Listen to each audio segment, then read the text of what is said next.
नमस्कार बंधुगण देखुन आपनादेर जोन्नो एक भिडियो ड्रयिंग करे पाठाচ্ছি टेलारिंगের এটা হচ্ছে বড় মেয়েদের জায়গা যত বড় মেয়ে হোক বউ হোক এই জায়গাটা এইভাবে বানাবেন পরবেন দেখবেন বাজার থেকে আপনাকে 200-250 টাকা জায়গা কিনতে হবে না সুতির কাপড়ে খুব ভালো জায়গা হবে বানাতেও পারবেন পরতেও পারবেন তাহলে জায়গাটা কিভাবে করব দেখুন এটা মাপ ঠিক করে নিলাম 36 ফিট এই দেখুন 36 ফিট এটা মাপ নিয়ে নিলাম প্রথমে কি করব এখানে 2 নেব 2টা এইভাবে ভাঁজ করবে না তাহলে সমান হবে এই যে এই জায়গাটা মিলিয়ে ভাঁজ করুন তাহলে সমান হবে বেঁকা তেড়া হবে না নাহলে অনেক সময় এটা বেঁকা হয়ে যায় হ্যাঁ মানে এটা আমি ধরুন ওই আড়াই মতো নিলাম সিট কত 36 3 12 36 12 আর 3 15 12 আর 3 হলো 15 এই যে 15 নিলাম 12 আর 3 15 কোমর কী করে নিলাম এবার আর কোমরে কিন্তু 4 যোগ 5 যোগ কিচ্ছুই নেব না সিট বা 36 4 নং 36 9 আর 10 দেখুন 10 এই 10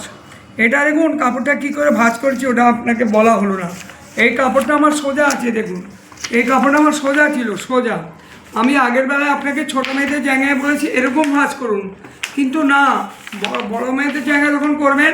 ওরা তো কুচিয়ালা পরে না কোনাকুনি ভাঁজ করুন কেন দেখবেন কাপড়টা যখন ক্রসে টানবেন বাড়বে ফাটবে না ছিঁড়বে না ক্রস কাপড়ে কাটবেন ক্রস কাপড় ফাটে না ছেড়ে না তাই জন্য ক্রস কাপড় ভাঁজ করে এটা মনে করুন কাপড় ক্রস কাপড়ে দেখাচ্ছি সেই ভাগটার যোগ 1 10 হয়ে গেল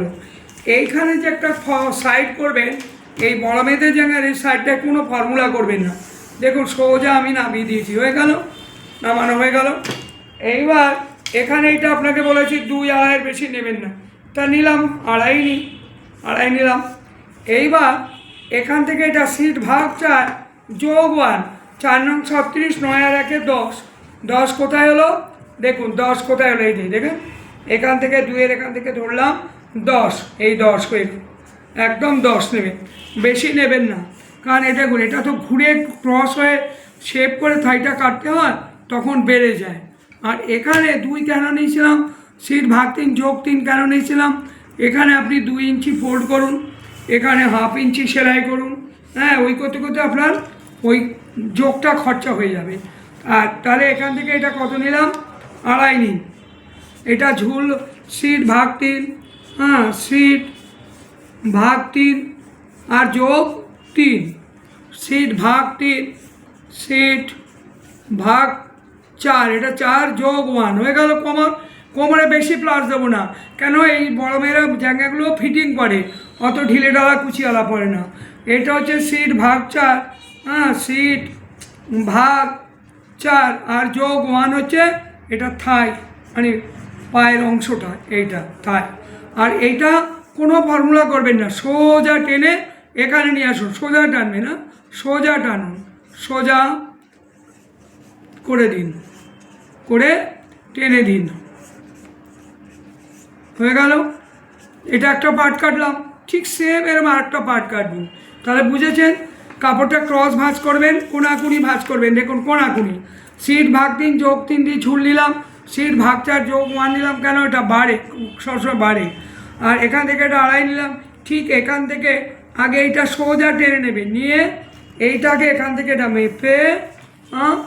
এটা 10 করলাম এখান থেকে এটা থাই শেপ করে দিলাম হয়ে গেল তাহলে কেটে দেখাই সেম দুটো বাট কাটবেন সেম হ্যাঁ দুটো বাট কাটবেন একদম ওই ছোটো মেয়েদের যেরকম তেরচাপটি বসিয়েছেন ওরকম তেরচাপটি বসাবেন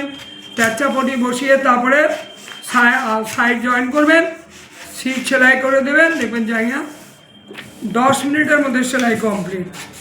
হয়ে যাবে এই দেখুন করলাম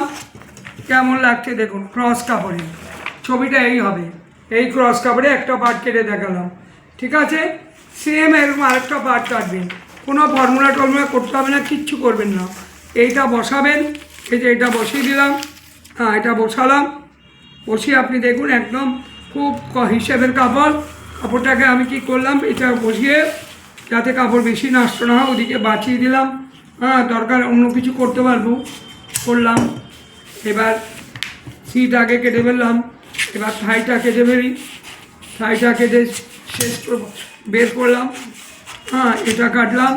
তারপরে আমি কি করব কোমরটা কেটে দিই কোটটা কেটে দিই।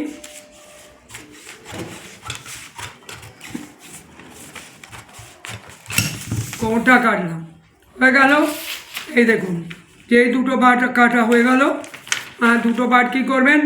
প্রথমেই কী করবেন সেলাই নিয়মটা একটু বলে দিই।